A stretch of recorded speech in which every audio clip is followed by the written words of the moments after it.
Sunday night, DNC fundraiser, San Francisco Bay Area. Quote, I'm going to need you to be out there talking to your friends, talking to your neighbors, talking to your coworkers, and I'm going to need you to be advocates for what we believe in. It's not enough just to support me. I need you to go out there, and if other folks have been reading the Wall Street Journal editorial page or watching Fox News and they're full of inadequate information, I need you to push back.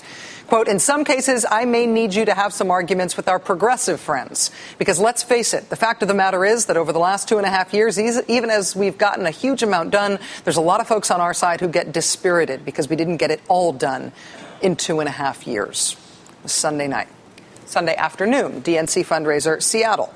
I know there are moments when folks feel discouraged. You may still have the old hope poster in the back somewhere, but you're thinking, man, we're struggling, and the unemployment rate is still high, and the politics in Washington seem just as polarized as ever. So you feel frustrated. But I tell you what, if we had that attitude back in 2008, we never would have won. And more importantly, if we had that attitude throughout our history, then America wouldn't be what it is today. Quote, I need you guys to shake off any doldrums. I need you to decide right here and right now. I need you to talk to your friends and your neighbors and your coworkers. You need to tell them, you know what, we're not finished yet. We've got more work to do. That was Sunday afternoon in Seattle. Sunday lunchtime at a DNC fundraiser in Medina, Washington. Quote, a lot of people are discouraged and a lot of people are disillusioned about the capacity of their leadership and of government to make significant changes. Quote, but I'm determined because there's too much at stake. I'm going to need all of you to help mobilize people and push back against arguments that say that somehow if we've only gotten 80% of what we wanted to get done, that's a failure. No, that's a success. That should be an inspiration for us getting reelected so I can do the other 20%. President Obama campaigning and fundraising triple time this weekend with a consistent message to his supporters that this is not the time for grumbling, it is the time to get to work. He put that same message in pound the podium terms in an on-camera address to the Congressional Black Caucus. Throughout our history, change has often come slowly. Progress often takes time. We take a step forward, sometimes we take 2 steps back, sometimes we get 2 steps forward and 1 step back, but it's never a straight line, it's never easy. And I never promised easy. Easy's never been promised to us. Even when folks are hitting you over the head, you can't stop marching. Even when they're turning the hoses on you, you can't stop. Even when somebody fires you for speaking out, you can't stop. Even when it looks like there's no way, you find a way, you can't stop. Through the mud and the muck and the driving rain, we don't stop. Because we know the rightness of our cause. Widening the circle of opportunity, standing up for everybody's opportunities, increasing each other's prosperity. We know our cause is just. It's a righteous cause. So in the face of troopers and tear gas, folks stood unafraid. Led somebody like John Lewis to wake up after getting beat within an inch of his life on Sunday. He wakes up on Monday. We're going to go march.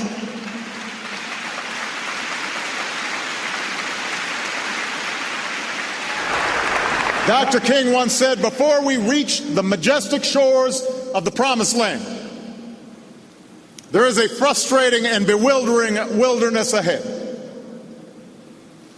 We must still face prodigious hilltops of opposition and gigantic mountains of resistance, but with patient and firm determination, we will press on. So I don't know about you, CBC, but the future rewards those who press on. With patient and firm determination, I'm going to press on for jobs. I'm going to press on for equality. I'm going to press on for the sake of our children. I'm going to press on for the sake of all those families who are struggling right now. I don't have time to feel sorry for myself. I don't have time to complain. I'm going to press on. I expect all of you to march with me and press on. Take off your bedroom slippers. Put on your marching shoes. Shake it off. Stop complaining. Stop grumbling. Stop crying. We are going to press on. We've got work to do. CBC, God bless you. And God bless the United States of America. Now, with those parting words and this thundering applause in mind, you may be surprised at the way the president's speech was headlined for the consumption of the Beltway. There's this from the Associated Press. The headline, Obama tells blacks to stop complaining and fight. Or this from Mediaite, Obama to Congressional Black Caucus, stop complaining, stop grumbling, stop whining. Reading those headlines, you might think the president gave a chiding, lectury, finger-wagging speech to members of the Congressional Black Caucus, of whom he very much disapproved. What he actually gave was what you just heard, a let's-get-up-and-go campaign-style speech that brought on thunderous ovations from the crowd he was addressing. But that is not the way the Beltway wants to see it. If you listen to what he said to the Congressional Black Caucus on Saturday, stop whining. Last night, at a big dinner here in Washington, sponsored by the Congressional Black Caucus, the president responded, did he ever? The president clearly striking a different chord to the Congressional Black Caucus on Saturday. Listen to how he told them to stop whining. I think he's complaining about you, among others, right? Did it sound like he was complaining? Over at Yahoo News, you have this. Obama pushes back against the Congressional Black Caucus. I'm no expert, but pushing back is not exactly what this sounds like to me. We are going to press on. We've got work to do. CBC, God bless you. And God bless the United States of America. With the thump on the podium for emphasis.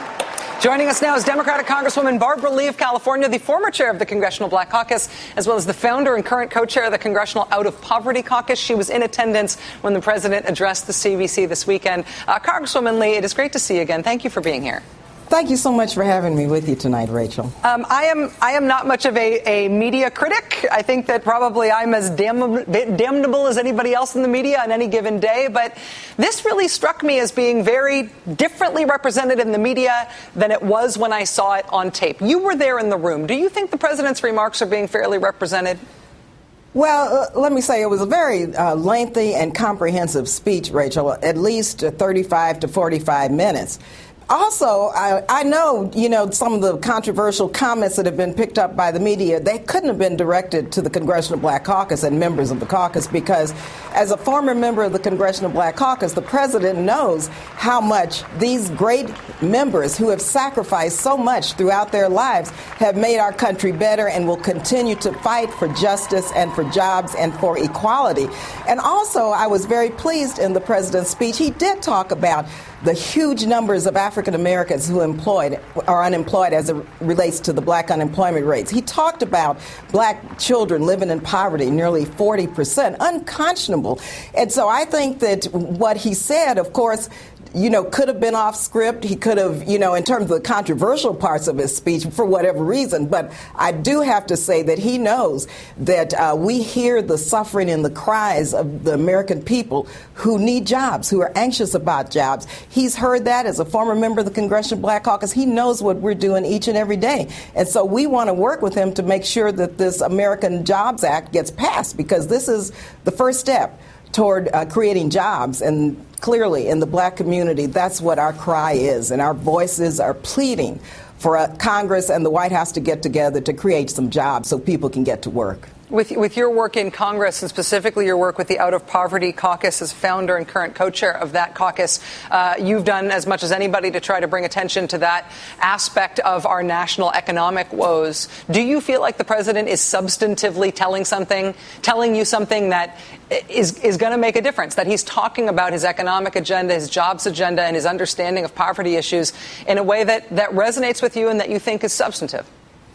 I think the president is talking about jobs, why this country has a moral obligation, first of all, to create jobs. We can't have a country that's secure with so many people unemployed. And I'm very happy, as I said earlier, that he mentioned childhood poverty. 40% of African-American children live in poverty. And Rachel, I have to say the reason that I formed the Out of Poverty Caucus when the Bush administration was in, because I knew then that the Bush administration policies and these wars would lead to where we are today, unfortunately. So we have 39 members of the Out of Poverty Caucus. We've been working with the White House on our out of poverty agenda and our jobs agenda, because clearly the best pathway out of poverty is a job. And so that's what we're working on. And I think that the president has heard us, and I'm very proud of Congresswoman Waters and Chairman Cleaver and the Congressional Black Caucus. When you look at what took place in August with the Black Caucus,